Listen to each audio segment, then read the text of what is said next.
Game Informer has exclusive interviews with Street Fighter 6 director Takayuki Nakayama about Ken's new look foreshadowing his story arc, but more intriguing would be the information on the new AI driven control scheme dynamic mode that will serve as the third control type in the game. There is a whole article showcasing Ken's new appearance with some minor spoilers for his backstory that led him to where he is in the beginning of the Street Fighter 6 story. So much story takes place before the events in the actual game. Capcom actually decided to partner with Udon to make a comic book series about Ken that is currently planned for release, with other non-comic related works noted as possibilities in the future.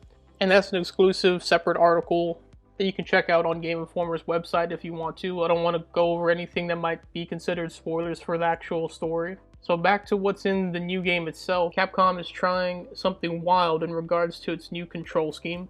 The new dynamic control type is the first of its kind, allowing players to hit one button to unleash an AI, enabling it to do everything from move your fighter to engage the enemy, or retreat, jump, block, counter, and even pull off some sick-looking combos leading into finishers and supers. And while I have played several fighting games, some of which have included the Street Fighter characters, I haven't played a mainline Street Fighter title, so we'll read from Game Informer's Brian Shea's article, whom is quite intimate with the series, to get a feel for how Street Fighter fans are reacting to the new dynamic control type. So the article is titled Street Fighter 6 Exclusive First Look at New Dynamic Control Scheme Meant to Help Button Mashers Excel. Now I'm just going to read through some of the highlights here, starting with the article stating, I let the director Takayuki Nakayama know that the gameplay and art style are terrific, and I feel the real-time commentary feature is a revolutionary addition to the fighting genre.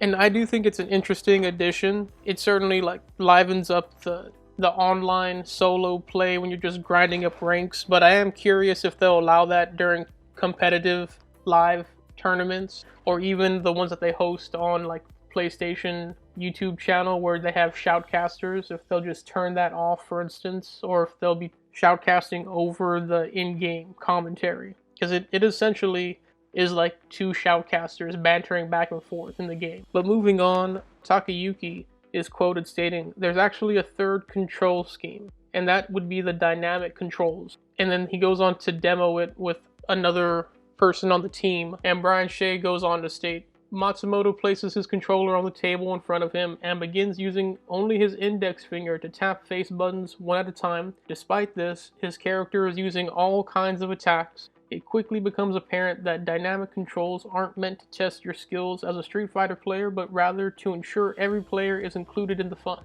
Nakayama is quoted afterwards stating, in a normal fighting game, when players mash buttons, they just do a lot of whiffs, he says. We wanted something important and something that makes a difference happen by randomly pressing buttons.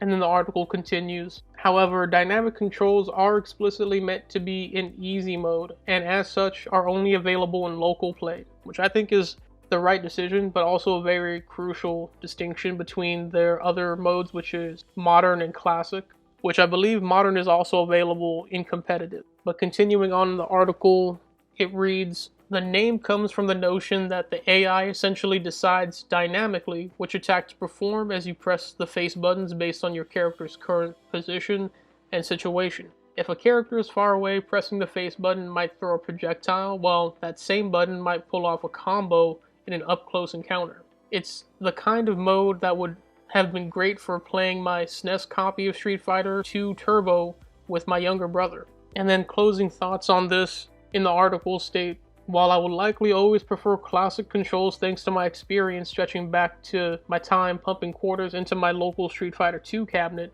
I'm glad more players will have the option to jump into the fun with modern controls and to a further extent dynamic controls. And that's the end of that article. So dynamic controls seem like a nice addition to the classic and modern control styles, but it's worth noting that it will not be allowed for competitive play, and it's basically a type of fighting game easy mode, vastly different from their modern control style that they recently added, which while less technical than classic, still requires player input for everything and works more like Blaze Blue did, another fighting game, by Arc System Works, where they have an ability button, and maybe even a bit like Super Smash Bros. To some extent. As the article states, this seems like a perfect mode for a younger sibling or a less skilled friend to have play co-op on the couch for local play, and if nothing else, it is a technical showcase as to what AI is capable of. Almost a bit scary actually. But Street Fighter 6 is shaping up to be a solid entry, boasting some of the smoothest, fastest, and easiest to read gameplay in the 3D Street Fighting era,